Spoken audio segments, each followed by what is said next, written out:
breaking news when it happens on air on your smart speaker on the WSBA free mobile app or at newstalkwsba.com. Here's your national weather forecast on WSBA. Partly sunny today with a high in the upper. All right, as you can see, got it all back together. Got it all working.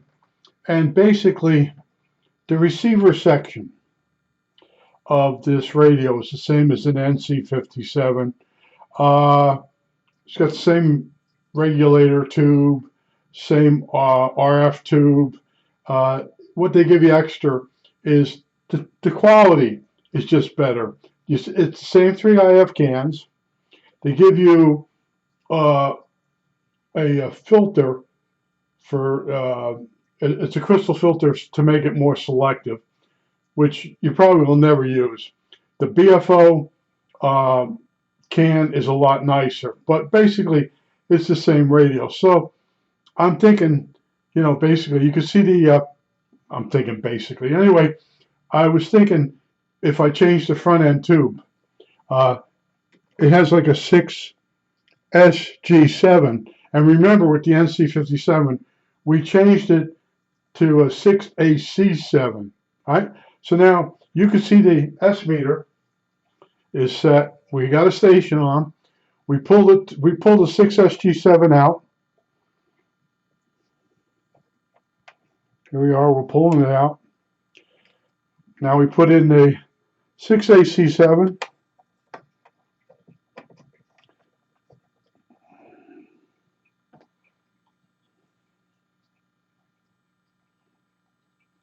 This tube takes a little longer to warm up too. I think it might have a bigger filament. All right. Notice the needle went further. You seeing that? The other thing too is the tube. Did it really go that much further? Boy, that really went further.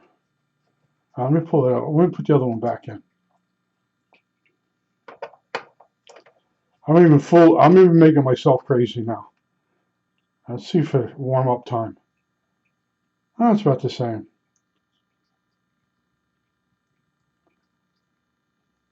Okay, so this 6AC7 is a hotter tube without changing anything.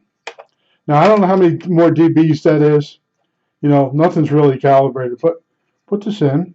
I want to show you something and explain something to you also, because that's what I do. All right, so now we're going up. That's what the other one was at. Now we're coming up some more. All right, it's almost there. Let's make sure you can see it. All right, now the other thing too is if you come back in and touch up the antenna trim, you should get more signal. Yeah, there it is. Just a little bit more. And why? Okay, the two tubes have different amount of capacitance.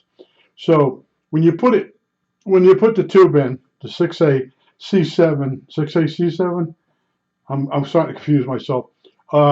You have to readjust the RF amp, the trimmer for the antenna. Also, the IF can that follows it, you tune up. See, the old timers, that's one of the mods they did on the not 6S, the National NC57. They changed the front end tube, and when you see a guy that really went through it, he'll mention you have to go back in and realign the IF can that follows the RF amp, which would be the first IF, which was the mixer. Because of the extra capacitance of the tube. That's exactly why. It's not because of the gain. The gain is there because the tube is hotter. As time went on, they were able to make tubes, have more gain. They knew how to control the capacitance better. I told you I worked in RCA in life test, and whenever they changed the tube, there were all kinds of tests that had to be done to prove that it had the life and it had the amount of gain and all that, and it kept getting tested. A lot of times they were just making the tube cheaper though, and they could make a tube cheaper and better after a while if you had a good engineer, if they were selling enough of them. See, when I went on in RCA, they were getting ready to close down. and they were only worried about the tubes that were selling the most at that time. And Sarnoff, he wanted the building out. He wanted the building vacated. They sent most of the stuff to another country, and they also had made tubes in other countries, so they shifted everything over. But if you buy one of these radios, and this is a National NC 173. I just came off a nap. It's a National NC 173. The first thing you want to do is 1 drop of oil in any of the axles for the tuning unit. All right, and that's so there's no back pressure back to the gears and that to the pinch roller that moves the phenolic dial. Right, that's what you have to do if you get one. Don't do anything else first. Oil, 1 little drop of oil. Don't go spraying a bunch of crap in there, because I don't know if you get it on the phenolic dials. Will it discolor? Will it cause it to crack? Be very careful. So what else I want to tell you? But basically, this is an NC57, or an NC57 is basically this circuit. But stuff is nicer.